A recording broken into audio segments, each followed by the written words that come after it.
का खून चूसा, रिश्वतें खाई। तुम समाजवाद और देश के नाम पर एक करोड़ को। समाजवाद? हमारे देश में समाजवाद कहाँ है?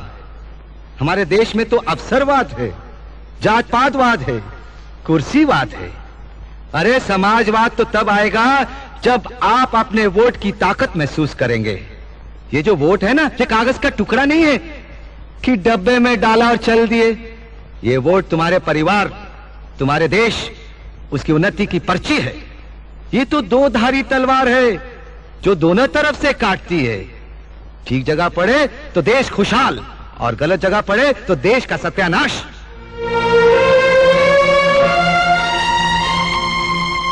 अरे भाइयों, हम तो आपसे एक सवाल पूछते हैं। जब आप अपनी बहन या बिटिया की शादी तय करते हैं तो पहले अच्छा लड़का ढूंढते हैं, अच्छा खानदान देखते हैं, उसके गुण और अवगुण देखते हैं, तब जाकर कन्या की शादी करते हैं। वोट भी तो तुम्हारी बहन और बिटिया है ना, उसको किसी को भी उठाकर दे देते हो। अरे भाई, ये वोट तो भरोसेमंद और ईमानदार को देना चाहिए, मगर आप लोग क्या करते हैं? बेचते हैं अपना वोट, वोट का ब्लैक मार्केट करते हैं। जिसने ज्यादा पैसे दिए उसे दे दिया। वोट तो ऐसे बांटते हो जैसे वोट सड़क पर मिलता है। कभी किसी दोस्त को दे दिया, कभी अपनी जात वाले को दे दिया, और कभी बेच दिया। अरे हम तो कहते हैं जो वोट बेचता है वो भी बेईमान है, जो वोट खरीदता है वो भी बेईमान है। तो फिर किस मुंह से हमें बेईमान कहते हो? हाँ, अरे अगर बेईमान लोग सरकार बनाएंगे तो सरकार तो बेईमान बनेगी ही। तो फिर चिल्लाते काहे को कि डाउन डाउन मुर्दाबाद? जिस दिन तुम वोट खरीदने वालों को अपनी चौखट से धक्का मारकर बाहर निकाल दोगे, उस दिन ये सब कुछ ठीक हो जाएगा।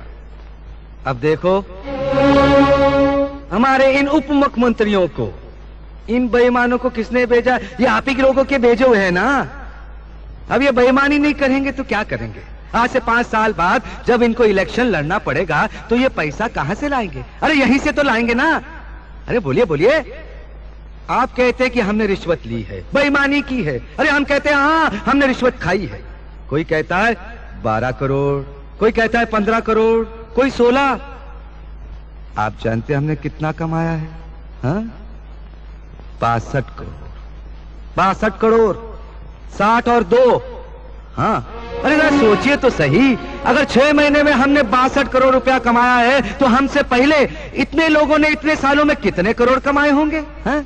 हिसाब लगा सकते हैं आप? अरे जब आप हमारा हिसाब नहीं लगा सके तो उन लोगों का हिसाब कैसे लगा सकते हैं? अरे हम तो कहते हैं उन लोगों से हिसाब मांगो, हम तुम्हारे साथ हैं, हम भी मिलकर हिसाब मांगेंगे। क्यों? क्योंकि अब हमें पता चल चुका है कि ये रुपया, ये पैसा कमाने का तरीका कौन से रास्ते से होता है। हाँ, बेईमानी का पैसा किस रास्ते से कमाया जाता है, ये अब हमें पता चल चुका है। आप लोग कहते हैं कि हम बेईमान हैं। हाँ, आप क्या कहते हैं? आप क्या कहते हैं?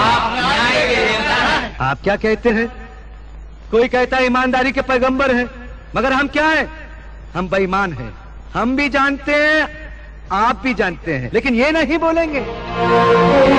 सुन लिया आप लोगों ने? क्योंकि हम इनका कच्चा चिट्ठा जानते हैं ना, इनका बांडा फोड़ सकते हैं। इसलिए तो हम इन बेईमानों के मुखिया बन गए। पर हमारी बेईमानी की कमाई गई कहां? क्या हम निकल गए?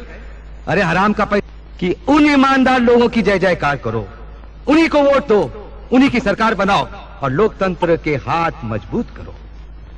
पर वो ईमानदार लोग भीख का प्याला लेकर वोट मांगने के लिए तुम्हारे दरवाजे पर नहीं आएंगे। अरे तुम्हें जाना पड़ेगा उनके दरवाजे पर अपना वोट लेकर और उनसे विनती करनी पड़ेगी कि हमारा वोट स्वीकार करो। वो देखिए, आपके सामने बाल मुकुंद त्रिपाठी खड़े हैं। आदि जवानी कल्याण है। आप लोगों में यही तो खराबी है। कोई बड़ी बड़ी बातें करे, मीठी मीठी अच्छी अच्छी बातें करे, आप धनाधन तालियां बजाना शुरू कर देते हैं, सुनकर खुश हो जाते हैं। ये ताली बजाना बंद करो, ये ताली बजाने का वक्त नहीं है। अरे आपके इस सीधेपन का तो लोग फायदा उठाते हैं। पहले हमसे पूछो, ए राम अवतार, वो 62 करोड़ रुपया कहां है? वो 62 करोड़ हम बैंक में रखा है, और ये रही उस बैंक के लॉकरों की चाबियां। 62 करोड़ बैंक में है। अब कहो कि हम बेईमान हैं, रिश्वतखोर हैं, धोखेबाज हैं, बोलो। अगर लोगों को कुर्सी पर बिठाने का हक आप लोगों के पास है तो उनको कुर्सी से घसीट कर नीचे फेंकने का हक भी, ताकत भी आप लोगों के पास होनी चाहिए।